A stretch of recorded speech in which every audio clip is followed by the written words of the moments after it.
Di depan mata ada binatang seperti serigala yang duduk di tengah jalan, menghalang mobil yang sedang lewat. Pasangan suami istri di dalam mobil saling bertatapan.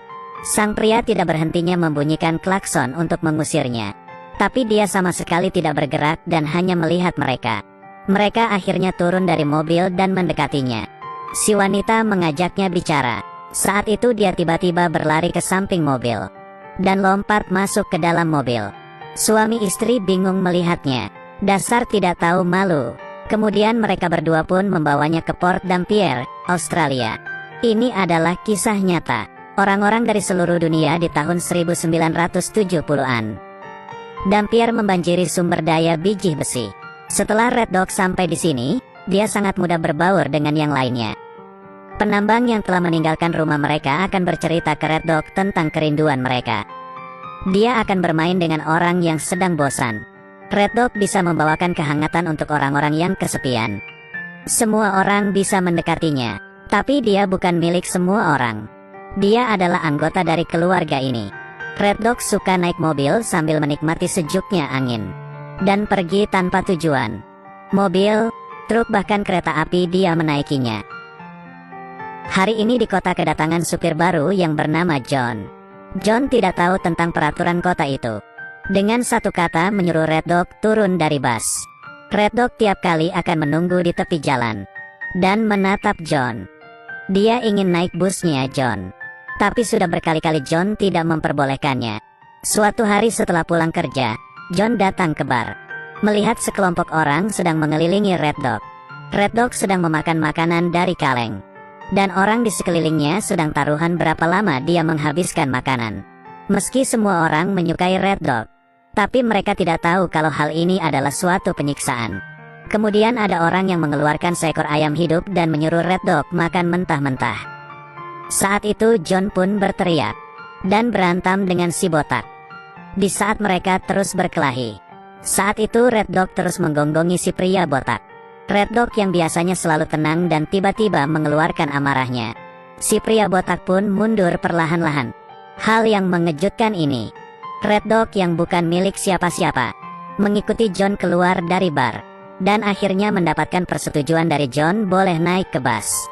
Sejak itu Red Dog mulai memiliki majikan yang sesungguhnya, satu-satunya majikan yang ada di dalam hidupnya. Wanita berambut pirang ini bernama Nancy. Dia menaiki bus yang penuh dengan pria dan mereka semua langsung pindah ke sebelah jendela, merapikan kumis mereka, dan melihat Nancy yang memutuskan untuk duduk di mana. Dia hanya terdiam dan melihat Red Dog di baris pertama. Tapi Red Dog tidak ada bermaksud untuk memberinya duduk. Down. Now be a gentleman and move over. Now.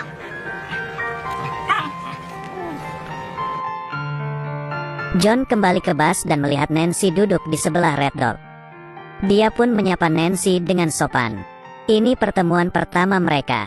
Kemudian John pun mulai banyak kesempatan untuk dekat dengan Nancy. Hubungan mereka berdua semakin dekat. Hari ini John ingin mengajak Nancy nonton film. Nancy pun mengiyakan. Malam hari John menitipkan Red Dog di rumah teman kerjanya. Dia tidak ingin mengajak Red Dog. Ini adalah malam yang indah dan damai. Tapi pikiran John dan Nancy tidak fokus ke film.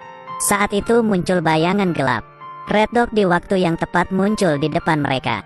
Dia sedikit tidak puas, tapi dia tidak bisa apa-apa.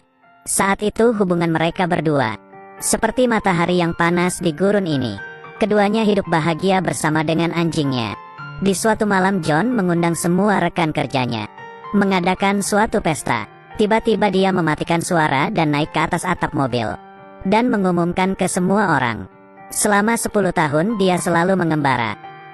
Sekarang dia ingin tetap tinggal di sini, karena dia jatuh cinta dengan seseorang yang bernama Nancy.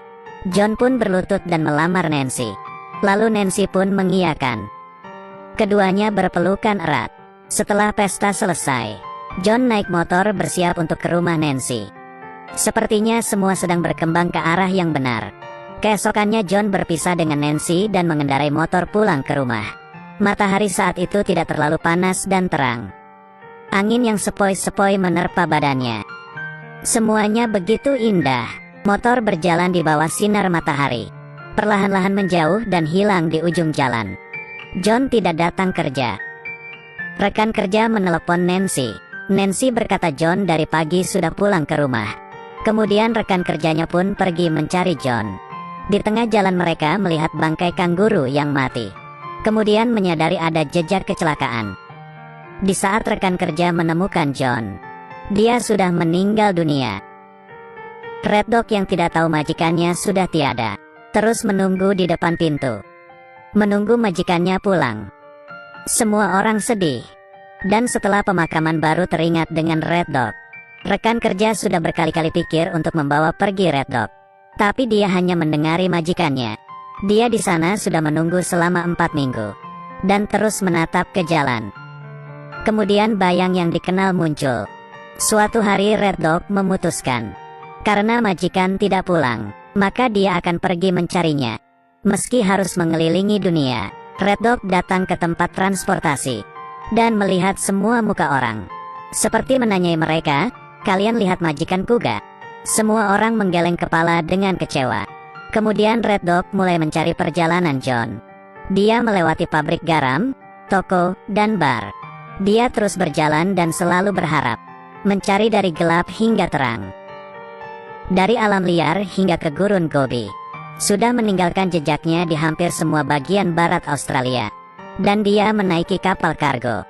Dari pelabuhan Teheran sampai ke Saganoseki, Jepang. Tapi semuanya sia-sia. Setelah melewati pencarian yang panjang, Red Dog akhirnya mengerti majikan tidak akan pernah bisa pulang lagi. Kemudian dia pulang ke rumah. Nancy melihat Red Dog yang sudah hilang beberapa tahun. Dengan begini Red Dog pun kembali lagi ke keluarga ini. Red Dog yang karena termakan racun, badannya mulai melemah. Red Dog melihat orang yang sedang bersenang-senang, lalu diam-diam berjalan keluar. Di saat semua orang sadar, Red Dog sudah entah pergi kemana. Semua orang berhenti berpesta dan keluar mencari Red Dog. Terakhir menemukan Red Dog di sebelah makam majikannya. Dia tertidur untuk selamanya di sini. Hal ini membuat semua orang sedih. Di sini Red Dog bukanlah hanya seekor anjing. Pria yang pernah ditolong oleh Red Dog menutupi Red Dog dengan bajunya. Di bawah sinar matahari terbenam, pemandangan di pemakaman menjadi indah. Mungkin kematian adalah keberuntungan untuk Red Dog. Dia bisa bertemu lagi dengan John di dunia yang lain.